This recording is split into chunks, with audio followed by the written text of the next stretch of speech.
자, 드디어 한국과 미국의 관세 협정이 일단락이 되었습니다. 저희가 좀 일방적으로 15% 관세를 내는 걸로 이렇게 결론이 지어진 것 같은데요.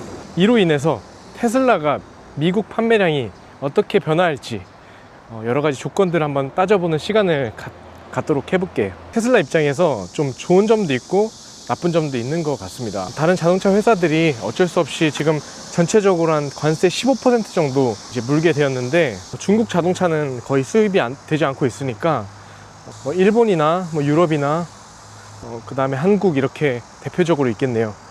그런 자동차 회사들이 지금 공통적으로 15% 정도 관세를 내게 되었습니다. 물론 이제 미국에서 생산하는 그런 자동차에 대해서는 예를 들어서 현대에도 조지아에 공장이 있죠. 거기서 생산하는 차량 같은 경우는 관세를 물지 않는 걸로 하고요. 하지만 전체 100%를 다 미국에서 생산하는 게 대부분 아니기 때문에 그 점에 대해서는 전량을 미국에서 생산하는 미국판 테슬라 같은 경우 관세 협정에서 이익을 이제 받게 되는 거죠.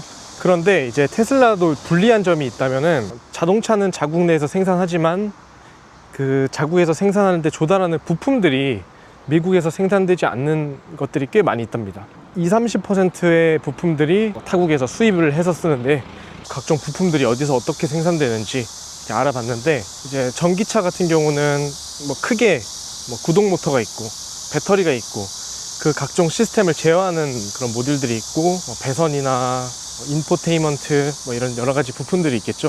근데 가장 이제 비싼 순으로 보면은 배터리가 제일 비싸죠. 배터리 같은 경우는 지금 테슬라 모델 Y가 이제 앞으로 제일 많이 팔릴 거니까 그 차를 볼 때 파나소닉과 LG 엔솔 그리고 이제 중국 LFP 배터리 이렇게 수입을 하고 있습니다. 근데 이제 LFP 배터리는 사실상 계속 줄이고 있는 추세라서 미래를 몇 년 뒤를 내다보면은 크게 이제 신경 안 써도 될 것 같고, 이제 LG 엔솔 그리고 파나소닉 배터리가 어떻게 생산되는지 제가 찾아봤는데요. LG 엔솔 같은 경우는 일부는 미국에 있는 미시간주에서 생산을 하고 있습니다. 하지만 한 7-80%의 대부분의 배터리는 한국 오창 그리고 중국에 또 공장이 하나 있는데 거기서 이제 생산을 해서 조달을 한다고 합니다. 관세의 포지션이 좀 큰 그런 상황이고, 파나소닉 같은 경우는 미국의 기가 네바다에 이제 공장을 들여와서 같이 생산을 하고 있나 봐요. 그 퍼센트가 테슬라에 납품하는 파나소닉 배터리의 한 7-80% 된다고 합니다. 이 부분이 정말 다행인 점이에요. 그리고 이제 나머지 한 20% 정도는 일본 공장에서 생산해서 수출을 한다고 하는데, 그 부분에 대해서는 이제 관세를 맞을 수밖에 없겠죠. 그래서 좀 단기적으로는 좀 파나소닉 배터리에 의존하면서 생산량을 조절해 나가면 배터리에 대한 관세의 영향이 좀 적을 것 같고, 또 장기적으로는 이제 LG 엔솔도 그렇고 파나소닉도 그렇고 계속 공장의 캐파를 늘려가면서, 또 LG 엔솔이었나 공장을 어디 짓는다고 하더라고요. LG 엔솔판 LFP 배터리 그리고 4680 배터리 이렇게 본격적으로 생산을 한다는데, 그런 공급망이 좀 유지가 되면은 테슬라한테는 되게 좋은 점이 되겠죠.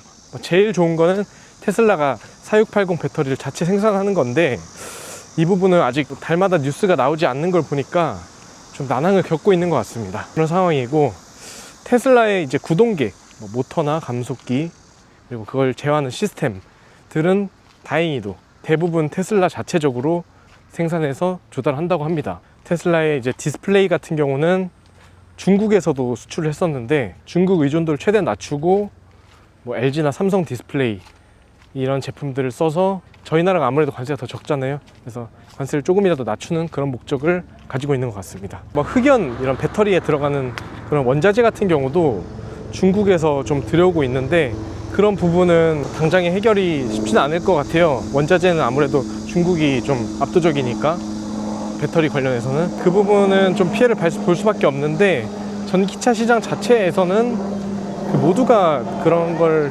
겪는 상황이니까 미국 판매에 대해서는 테슬라가 전기차 자체적으로 좀 손해를 보거나 하는 일은 적을 것 같습니다. 사실상 이번 관세 정책에 제일 수혜를 보는 거는 포드나 GM이죠. 얼마 전에 OBBA 법안이 통과되면서 이제 전기차 세액 공제에 대한 부분을 최대한 줄이고 보조금을 줄이고 또 기업에게도 혜택을 주는 탄소 배출권이라든지 그런 것도 다 좀 일단락 됐잖아요. 포드나 GM은 전기차를 키우려고 했지만 사실 아직은 그 화석연료 기반 차량들이 훨씬 더 유리한 상황이어서 테슬라의 판매가 좀 줄어든 만큼 이제 포드나 GM이 혜택을 입지 않을까 싶습니다. 그리고 뭐 한국이나 유럽 차들, 특히 독일의 가격은 어느 정도 이제 올라갈 테니까 관심이 이제 미국 차로 많이 쏠리겠죠. 사실 올해 4월 3일부터 그 한국을 비롯해서 각종 그 자동차 브랜드사에 대한 그 관세가 25% 정도 오른 상태로 지금 몇 달간 지내왔었거든요. 그 각 브랜드사마다 수출 전략이라든가 공급 계획이라든가 공장 증설이라든가 이런 것도 어느 정도 논의가 끝난 상황일 테니까 회사 입장에서는 큰 충격은 없을 것 같다. 현대자동차와 기아도 어쨌든 25%를 맞다가 이제 15%를 줄었으니까 솔직히 좋을 건 없지만은 나락을 간다거나 이런 일은 없지 않을까.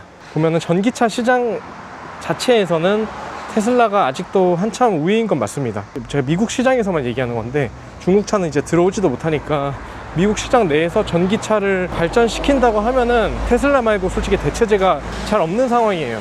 보조금도 안 주는 상황에서 굳이 이제 타 브랜드 전기차를 사주지 않을 것 같고, 또 기술적으로도 로보택시도 나오고 자율주행도 계속 업그레이드 되는 상황에서 또 모델 Y도 이번에 되게 잘 팔리고 있잖아요. 그런 측면에서 볼 때 전기차 시장에서의 강력한 라이벌로 인해서 이제 테슬라 매출이 줄어든다, 뭐 그런 점은 보이지 않을 것 같고, 그저 이제 가솔린한테 그 왕좌의 자리를 좀 내어주는 그런 상황이 될 것 같습니다. 그렇게 오늘 이번 관세 정책에 대한 제 테슬라의 미래에 대해서 간략하게 한번 생각을 해봤고요. 제일 중요한 거는 기업이 성장 지속성인데, 최근에 이제 R&D 투자도 많이 하고 있고, 또 삼성전자, LG 에너지 솔루션의 대규모 그 부품 공급 그런 계약까지 따내고 있는 거 보면 저는 긍정적으로 봐줍니다. 네.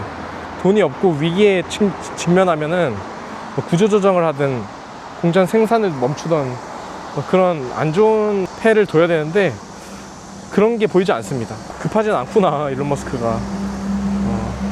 그래서 좀 더 관망하는 걸로 하고 이번 영상 마치도록 하겠습니다. 시청해주셔서 감사드립니다.